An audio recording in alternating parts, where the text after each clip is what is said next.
I didn't feel we had a choice. If we didn't do it, they would have done it to us. Most of Iran's naval power has been sunk. It's on the bottom of the sea. It's almost 50 ships. I was just notified it's 51 ships. I didn't know they had that many. Iran में ऐसी तबाही करेंगे वो कभी उबर नहीं सकेगा। अभी मुकम्मल फतह हासिल नहीं की, दुश्मन के मजीद पीछे जाएंगे। अभी जमीनी फौज भेजने का फैसला नहीं किया। अमरीकी सदर की प्रेस कॉन्फ्रेंस, कहा ईरान के 51 जहाज तबाह कर दिए। ईरान अपनाए हर्मस को बंद करने का खेल खेलेगा तो इसे तबाह कर देंगे। एक सवाल के जवाब में कहा, इस हफ्ते नहीं लेकिन ईरान जल्द खत्म होने वाली है। मुजतबा कौम नायक के इंतखाब से मायूसी हुई। ईरानी लीडरशिप के 2 लेवल खत्म हो चुके, नई क़यादत को भी निशाना बनाया जाएगा।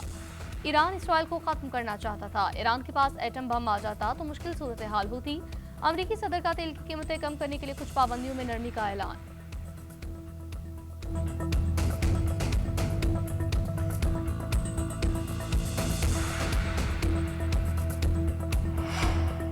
जंग के खात्मे का तयन हम करेंगे। अमरीकी सदर के बयान पर ईरानी पासदारान इनकलाब का रद्द-ए-अमल, कहा अमरीका और इसराइली हमले जारी रहे तो खित्ते से 1 लीटर तेल भी बरामद होने नहीं देंगे।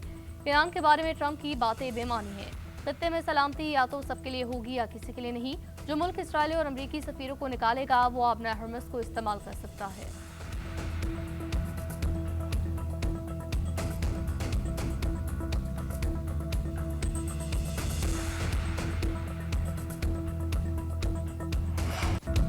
अमरीका और इसराइल के ईरान पर हमले, तेहरान, इस्फहान का राजा और तबरेज धमाकों से गूंज उठा।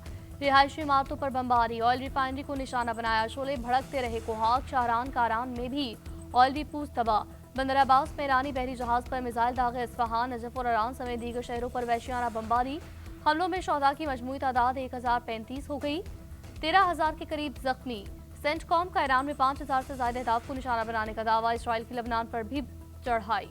मजीद 16 अफराद शहीद, जहांबाग अफराद की तादाद 486। सिहूनी फौज लबनान में व्हाइट फॉस्फोरस इस्तेमाल कर रही है। ह्यूमन राइट्स वॉच का इंकशाफ।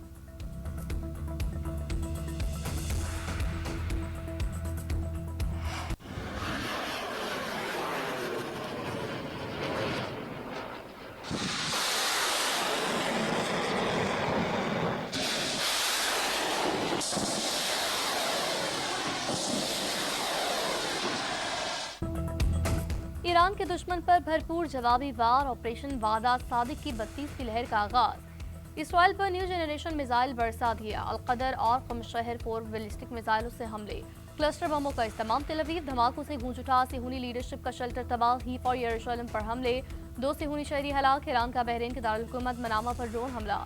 रिहायशी इमारत पर हमले में 1 शहरी जाँ बहक, मुतअद्दिद जख्मी। बगदाद और खलीजी ममालिक में अमरीकी अड्डों पर ड्रोन हमले। मुत्तहिदा अरब अमारात में अल-फजीरा के ऑयल इंडस्ट्री जोन में आतिशबाजी।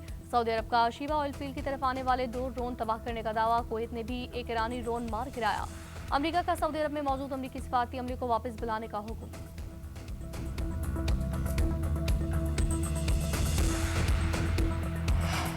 अब सिफारतकारी की कोई गुंजाइश बाकी नहीं बची। ईरान अमरीका के खिलाफ तवील अरसे तक जंग के लिए तैयार है।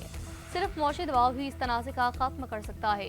ईरानी सुप्रीम लीडर के मशीर खारजा कमाल तमराजी कहते हैं, नए सुप्रीम लीडर के इंतखाब का मतलब है निज़ाम काम कर रहा है। अमरीका झूठा बयानिया बना रहा है कि ईरानी अस्करी की ताकत कमजोर हो गई। ईरानी अफवाज इस वक्त भी ताकत रखती हैं। असलहा और बारूद ईरान खुद बनाता है। दिफाई सलाहियत के लिए किसी और मुल्क पर इन्हसार नहीं करता।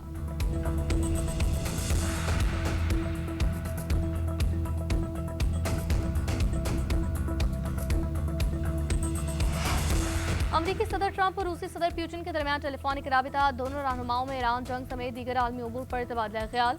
रूसी मीडिया के मुताबिक सदर पुतिन ने तनाज़े के हल के लिए तजावीज़ अमरीकी सदर को पेश की। ईरान, अमरीका और इसराइल जंग के बाद ट्रंप का रूसी हममंसब से ये पहला राबता है।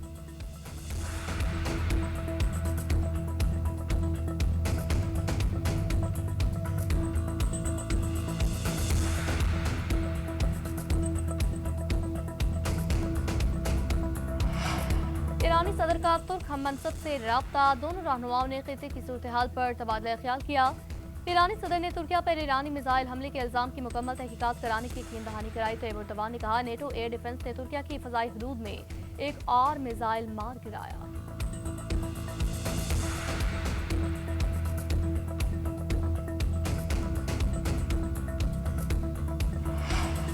आलमी मार्केट में खाम तेल की कीमतें नीचे आने लगी। अमरीकी खाम तेल की कीमत में 10% कमी। WTI क्रूड ऑयल $84.06 फी बैरल हो गया। बरतानवी खाम तेल में भी बड़ी कमी के बाद $87.94 फी बैरल की सतह पर।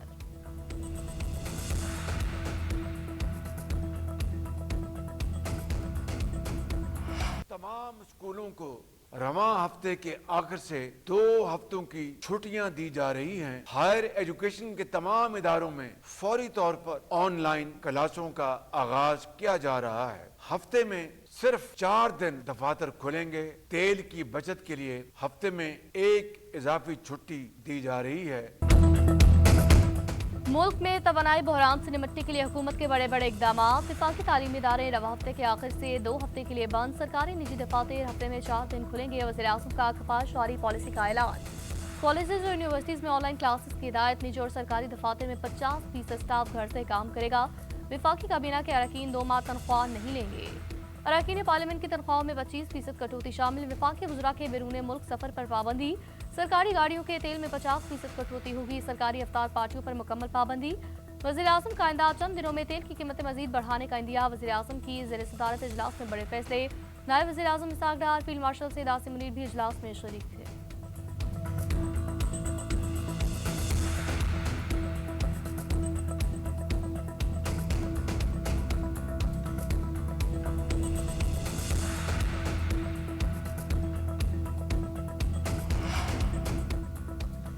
लाहौर समेत पंजाब भर में स्कूल, कॉलेजेस, यूनिवर्सिटियां आज से 31 मार्च तक बंद रखने का ऐलान।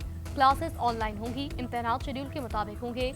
वज़ीर आला मरीम नवाज का बड़ा फैसला। पेट्रोलियम बहरान के खात्मे तक सूबाई गुजरा के लिए सरकारी फ्यूल बंद। सरकारी अफसरान की गाड़ियों के पेट्रोल और डीजल अलाउंस में 50% फौरी कमी। प्रोटोकॉल गाड़ियों पर पाबंदी आए। सरकारी दफातर में वर्क फ्रॉम होम का फैसला। सिर्फ जरूरी अमला दफ्तर आएगा। सरकारी आउटडोर तकरीबात पर पाबंदी आए। हॉर्स एंड कैटल शो का सकाफती त्यौहार मुल्तवी।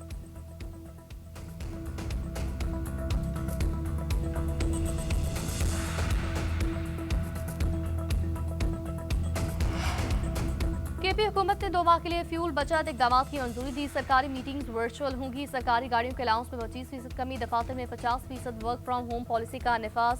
YPF प्रोटोकॉल गाड़ियों और हेलीकॉप्टर के गैर जरूरी इस्तेमाल में कमी का फैसला। काबीना इजलास से खिताब में वज़ीर आला सुहेल आफरीदी ने कहा, मुश्किल हालात में सबसे पहले हुक्मरानों और रियासती इदारों को अपनी मराहत कम करनी चाहिए।